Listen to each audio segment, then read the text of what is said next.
What's up everyone, welcome back with me Nathan. In this video, I want to show you the easiest way to get started with Cursor AI so that you can build any apps you want even if you are a complete beginner. So I'm pretty sure most of you know already, but in case you didn't, Cursor is one of the most popular AI-powered code editors today, and it promises to make app development much easier with the help of AI. If you look at the numbers, it is also the most successful one to date. Cursor hit 1 million users back in March 2025, and just a few days ago, in June 2025, it raised a jaw-dropping $900 million.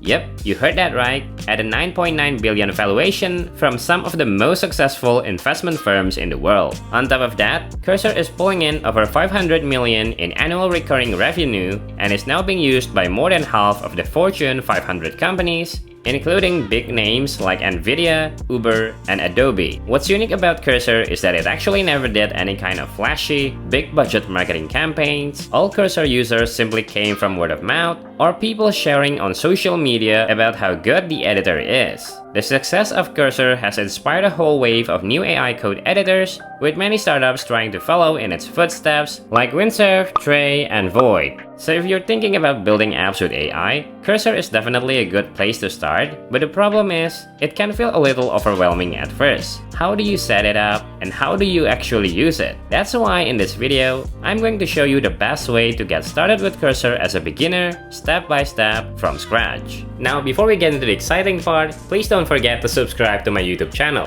Just click on the subscribe button down below, and please help me reach 100,000 subscribers by the end of this year, as it will mean a lot to me, making me feel more excited to create useful videos just like this one. To get started with Cursor, you can simply go to its website at cursor.com. I will leave the link in the description as well. And here, you will see a button to download the version for your operating system. In my case, it showed the Mac version. Download and install it, and then we'll move on to the next step. When you open Cursor for the first time, you may be greeted with a welcome screen as follows. Here, you can sign up or log into Cursor. You can skip this step, but since an account is required to use Cursor AI features, it's better to just sign up now. Click sign up here, and you will be directed to Cursor website. Here, you can enter your email or use your Google or GitHub account.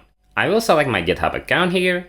After you log in, go back to Cursor by clicking on this button. You will be asked if you want to import VS Code settings right here. You can do so if you have used VS Code before, but I will skip this step to have a clean Cursor experience. Next, select the theme you want to use. I will leave it on the default. And then here are some quick start tips from Cursor. You can open AI Agent with Command-I shortcut, autocomplete with Tab, and edit inline code with Command-K. The shortcuts might be slightly different if you're on other operating systems, but don't worry, you don't have to memorize these. Just click continue, and here's the data sharing agreement from Cursor. This essentially allows Cursor to learn from your prompts and codebase to improve the product. You can disable this later, so don't worry. For now, check the box and click continue. And here you can set the AI response language. Just leave it at automatic. And you can also install Cursor command on the terminal, but you don't have to, so just leave it alone. And here is the main interface of Cursor. If this is your first time registering an account with Cursor, you will also get a pro trial as shown here. So the left window here is where you can open your project files, and you should see the AI chat window on the right side as shown here. But if not, you can click on the Toggle AI sidebar button on the top right corner here to open the window. This chat box is where you can interact with the AI, and below that, you'll see the chat mode and model selector. Now before we explore these options further, I want you to first open the settings page on the top right corner over here. Let me close the AI sidebar first. In the settings window, you can configure all the settings for Cursor, we can manage our account, subscribe to Pro, and turn off the data sharing with Cursor in this privacy option. There are many things you can configure here, but one important thing for beginners to do is to go to the Models menu here, where we can enable or disable models to use with Cursor. Click the View All Models option here, scroll down until you see the Cloud 3.7 Sonnet model, and then please enable it as shown here. This is important because we're going to use Cloud 3.7 as our model later. You can explore the rest of the settings if you want to, but for now, let's close the settings window and return to the main interface. Next, let's take a look at the options in the chat window here. First, there are 3 default modes provided by Cursor. The agent mode is the default mode, which enables Cursor to explore your files and make changes to it. The Ask mode will prevent Cursor from making changes, as it can only read your files. This is recommended when you want Cursor to explore your code base and explain what's going on. Now, the manual mode is used to make targeted code changes, and you need to know what code to change and where. The manual mode is a bit advanced, so right now, let's leave it at agent mode. Next, you have the model selector here, where you can select the AI model used by Cursor. By default, it will be set to auto, but let's change that so that we can use a fixed model instead. Disable the auto option, and you can see the models available to use. Now, the best model to use with Cursor is actually Cloud Sonnet 4, but this model is exclusive for paid users, and you can't even use it when you are in pro trial as I did. For example, let's send a message here. And here you can see the notice from Cursor. You need to be in their paid plan to use this model. So, because we can't use Sonnet 4, we can use either Sonnet 3.5 or 3.7. I will use 3.7 here because it usually performs better than 3.5. And let's dismiss this notification. And now, on the right side, we have the attachment button where we can attach images to our prompt to send to the AI. And on the top left side here, we have the context button where we can attach any kind of context, such as files and folders, web URL, and many others. We will see how to use them later. Okay, now that we have explored the Cursor interface, let's try to build something with it. First, let's click the Open Project button. Then select a folder to store our project code. It's recommended to use an empty folder. I will use this cursor-playground folder I have created previously. Alright, now we can see our project folder on the left, any open files will be shown at the middle, and AI chat will be on the right side. Now, let's send a prompt to Cursor chat window. Here, let's ask Cursor to create a portfolio website showing software development projects with tech stack details. Include a skills section and contact form. Use HTML, CSS, and JavaScript. Now, I want you to pay attention to the last part of the prompt here. I instructed Cursor to just use HTML, CSS, and JavaScript. This is to prevent the AI model from using libraries or frameworks that will complicate the development process. I will show you why this is important later, but for now, let's press enter and let Cursor process the request. And here the AI starts working on the task. It will first scan the current project directory. It creates files over on the left side here, and you can view all the changes done by Cursor. For now, it will generate all the necessary files for the app, so I will fast forward a bit until it's done. And now Cursor is finished. Cursor described what it did in the chat box over here. We can see all of its details.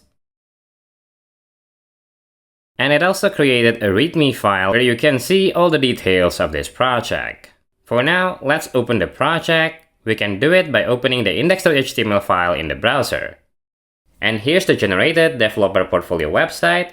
It has the hero section over here, and then projects, skills, and a contact form. Not bad. Now if we go back to Cursor, we can see it kept the changes performed in this session. You can view the changes done by Cursor here, and you can either accept or reject the changes. I will accept this change, and we can review the other files as well, but if we are confident with what Cursor did, we can just click accept all here. If there's any improvement you want to make, you can make another request in the chat box, but other than that, this project is completed.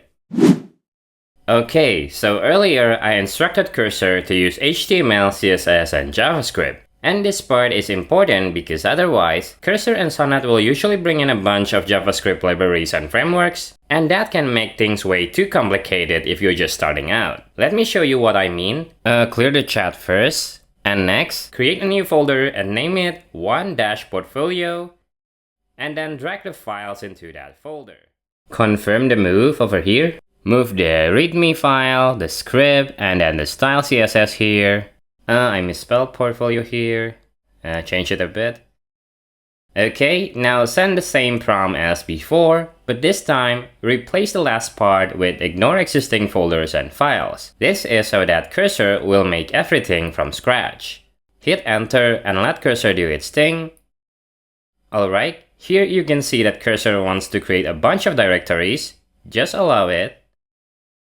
And here are those folders. And now Cursor create a package.json file, and here it is. So package.json file essentially lists all kinds of JavaScript libraries that's required for this project. And if we open the file here, you can see it lists many things, including Next.js and React. So let me just show you real quick here. Open the browser. So Next.js is a JavaScript framework for developing web apps. This framework is built on top of the React library. Let me open it as well. Okay, so React is the library for user interfaces, and you could say Next.js is an extension of that. So to understand what's going on in the project that Cursor just generated, you need to understand at least just the basics of React and Next.js. If we go back to package.json file here, it also includes a bunch of other libraries like Tailwind here and TypeScript as well, which is an extension of JavaScript. If all of these sounds familiar to you, great. Otherwise, that's a signal that you should avoid them, at least in the beginning. Now this generation isn't done yet, so I will skip ahead to when it's finished. Okay, so here Cursor has finished generating the app. It also runs a development server using the terminal here with the npm run dev command. Again, if all this is confusing, just bear with me for a second. Now we're going to access the development server using this localhost link. And here is the website generated by Cursor. Now, it does look better than the first generation for sure, but these improvements come at a very huge cost of installing frameworks you don't understand at all. Let's go back to Cursor, and here if we open the first portfolio project, you can see it only has 4 files, while the new one in here has, if you open the node models folder here, and yep, I don't know how many, it's just too many to count. What I mean to say is that you can get to this level eventually, but when you're starting out, you really need to take it step by step from the basics. And if you just want the styling, the look of the website, you can actually still do that in the first portfolio website. First, let's open a new chat window and then find the first portfolio folder here, and then click, hold, and drag it to the chat window to add as context. Next, type the prompt here, use Tailwind CSS for this portfolio website, add modern, compelling style and animations. Submit the prompt. Now Cursor will add Tailwind, the library used by the second portfolio, to the first one. It will first check on the existing portfolio directory. Here it asks us to install the libraries, but don't click run yet. Instead, tell Cursor to use the CDN link. Basically, the CDN link is a URL that can be consumed by websites to use a library. With the CDN link, the website can use Tailwind without having to install it on our machine. Okay, I will skip to when the generation is finished. And here Cursor finally finished the change. It actually deleted the style.css file because the styles are now included in the HTML file. And you can see the CDN link over here. So now let's open this portfolio website. And here it is. It has better animation on the hero section, and the rest of the sections are also improved. It can still be improved further, but what I want you to see is that if you only want to improve the look of the website, you can do so by changing the style without adding libraries and frameworks. Now, do you actually need a framework? Well, maybe if you're building the next Airbnb or Facebook, but if you're just exploring Cursor or learning how to code with the help of AI, you don't need all that complexity yet. Simple tools like HTML, CSS, and JavaScript are more than enough to get the job done. And actually, it can be the next videos I'm going to make. I will explore just enough React and Next.js to explain the most important parts, and show how you can build apps using those tools inside Cursor. If you are interested, just comment down below and I will work on it as soon as possible. If you like this video and would love to support the channel, you can consider donating to my channel through the Super Thanks option below. Or you can consider joining my YouTube membership where you can use this channel's emojis, get early access to new videos, plus a lot more. So in a nutshell, that's how you can use Cursor to build apps even as a complete beginner. You can prevent Cursor from installing complex libraries and frameworks by explicitly saying use HTML, CSS, and JavaScript in your prompt so that the result is still easy to understand. And now we have come to the end of this tutorial. So, what do you think about Cursor AI? I encourage you to try it out for yourself and let me know about your experiences. I hope you all enjoyed today's video and get some value out of it. Let me know your thoughts in the comments below. I will join the conversation and reply as often as I can. If you're new to the channel, Code with Nathan is a channel dedicated to simplify complex tech topics so that you can master them easily. Make sure you subscribe if that's something you find interesting. Make sure you like this video, turn on the notification bell, all the good stuff as it helps this channel to grow. With that being said, thanks again for watching until the end. I hope you have a wonderful day and I'll see you in other videos. Bye bye!